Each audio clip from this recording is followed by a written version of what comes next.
What's up, Soap McTavish? I'm your guide Q, and today we're looking at this thread. What's a hobby someone that can have that is an immediate red flag? Feel free to drop your own in the comments. Let's get into the replies. Starting off very strong with kids' beauty pageants. I can't imagine an argument for the existence of these or the interest of any adults in these. Like, if you're not a parent of one of these kids, why would you be interested in it? And two, if you are a parent of one of these kids, why would you be having your kid participate in it?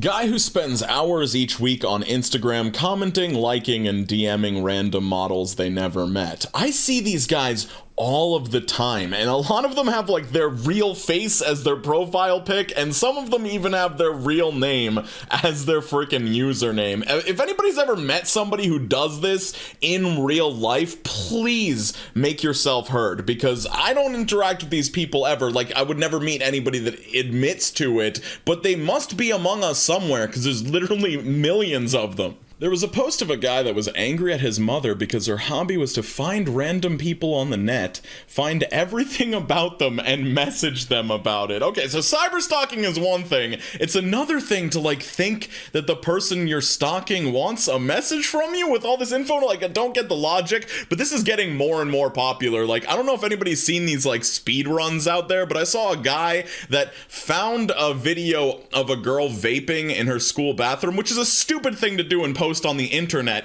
but then he like went to her profile, went to her Instagram from that profile, found somebody she was following that had their high school in their bio, and then went to the high school's website and emailed the principal with the video of the girl vaping in the bathroom. It's just insane shit and seems to be getting more common. Also, I almost forgot to mention the entirety of the process from screenshotting the original post of her vaping to emailing the principal took this guy like 2 minutes and 30 seconds. It was insane. My old roommate used to go out driving on rainy days specifically to splash pedestrians. That seems pretty red flaggy to me. When I initially read this, I was like, hey, I go out driving on rainy days sometimes, but specifically to splash people, that is like absolutely demonic, diabolical behavior. Like, that is a day ruiner. Imagine somebody like has to walk and they're like 30 minutes into an hour-long walk and they have to spend the rest of it completely fucking soaked. You're insane. Family vlogging. Family vlogging completely violates children's privacy.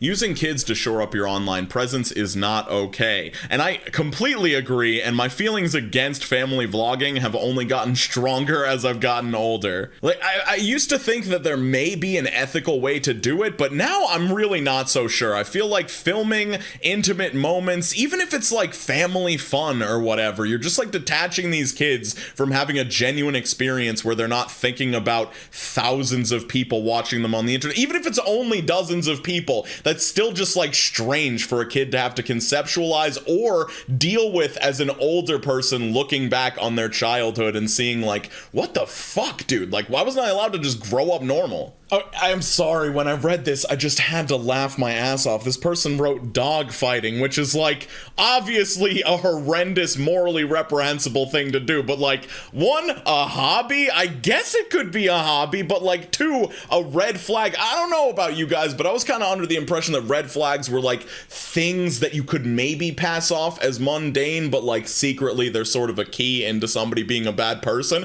I feel like dog fighting is just way too obvious to be like, oh yeah, this secret red flag hobby. Empty alcohol bottle collecting. I mean, this is definitely a red flag that you were an alcoholic, possibly, but I feel like it's also just more of a young people thing in general. Like, if you are over the age of, I don't know, 22, and you're still collecting alcohol bottles on top of your fridge or something, just throw them in the recycle bin, bro. It's not, I don't know why you're doing this.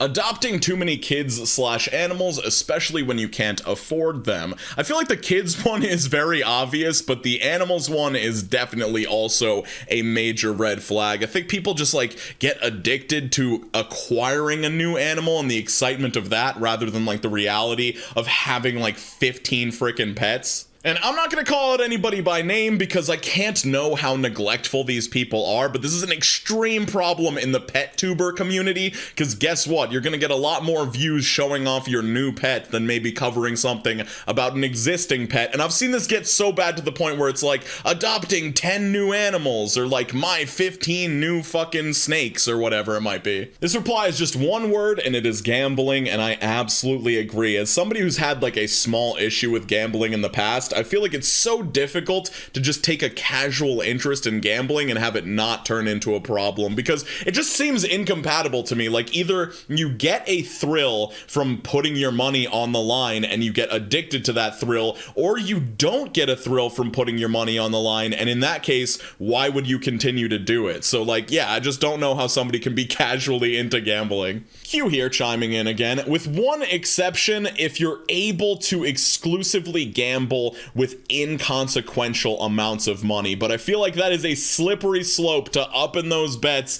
and having it be something that can fuck up your life. What about those creepy anime figurines? I get liking anime, but when your room is full of questionably aged anime girls in bathing suits or lewd poses, there's something not so chill going on there. And I would absolutely agree. Like, if you have these in your bedroom or something, let alone like in your living room or some shit, you're insane. You have to just like commit to like never having a normal person over. Like, I do not understand. Anybody that owns one of these, justify yourself to me, please. Arguing with strangers on the internet, and not like the usual discussions or anything, just taunting people because you're bored. Now, I would agree that taunting people, trolling, arguing in bad faith is definitely a red flag and not a good thing to do on the internet. But I would also argue, furthermore, that arguing with strangers on the internet in general is just a horrible thing to do. It will only cause you mental anguish. You will damage yourself in the process. Like, 99% of the time,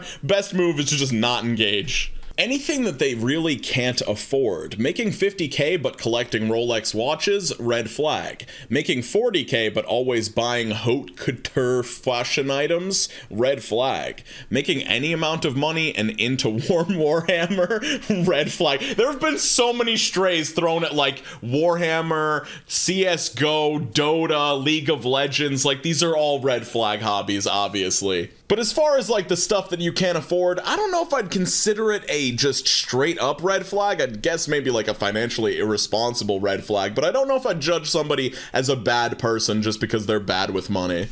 This comment is just Reddit mod, and I'm actually so impressed that the moderators and the admins didn't take it down, because while I personally have some moderators that are exceptional and are awesome and are not irresponsible with the power, moderators are just insanely power hungry a lot of the time and just let it go to their heads, try to control everything, try to flex the fact that they have power, and it's just really, really pathetic. If a person is so preoccupied with their social media that this person doesn't have time to actually live and communicate in the moment, it's fine if you can communicate about it and make arrangements, but I am not dating a person in a three-way relationship with Zuckerberg.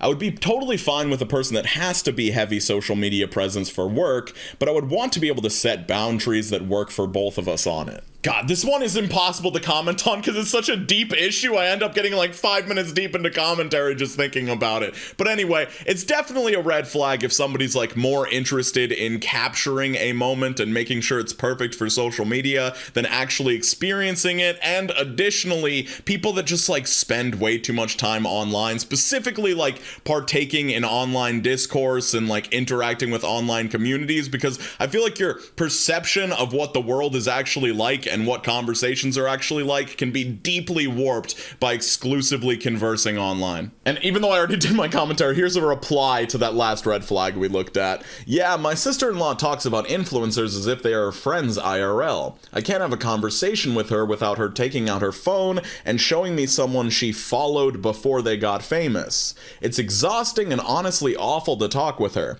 Her husband, my brother, has suggested that she see a counselor about it and believes she genuinely thinks in her head she knows these people.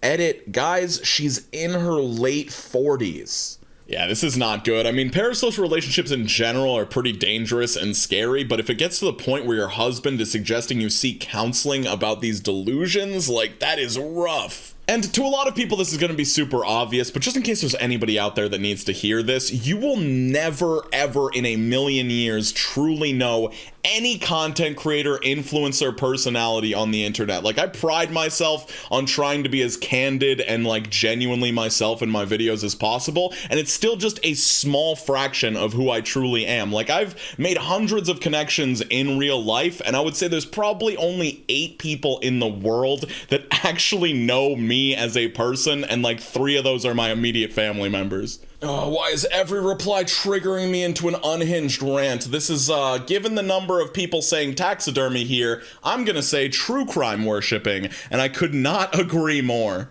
I have held my tongue about my true opinions on true crime for a while because I was afraid of stepping on toes offending certain people, but I do not give a fuck anymore. I think that there is an ethical and respectful way to cover true crime content, but I think the average true crime content has shifted so fucking far outside of that. Like, it started with, like, you know, people doing podcasts and talking about horrendous things that happened to people, and all of a sudden, oh, this video is sponsored by HelloFresh, and then it was like people doing their makeup, doing a get ready with me while covering true crime content. Now you've got people doing mukbangs, eating 1,000 crab legs while talking about somebody getting murdered. Like, it's just gotten more and more casual over time, and I think it's just causing people to forget that these are not just stories, these are real things that happened to real people with real living relatives and friends that could stumble across your disrespectful content, and I just hate it. I see people running defense for this content all the time, and I just can't stand for it anymore, man. Q-Star, try not to get triggered challenge, impossible. Armchair psychology.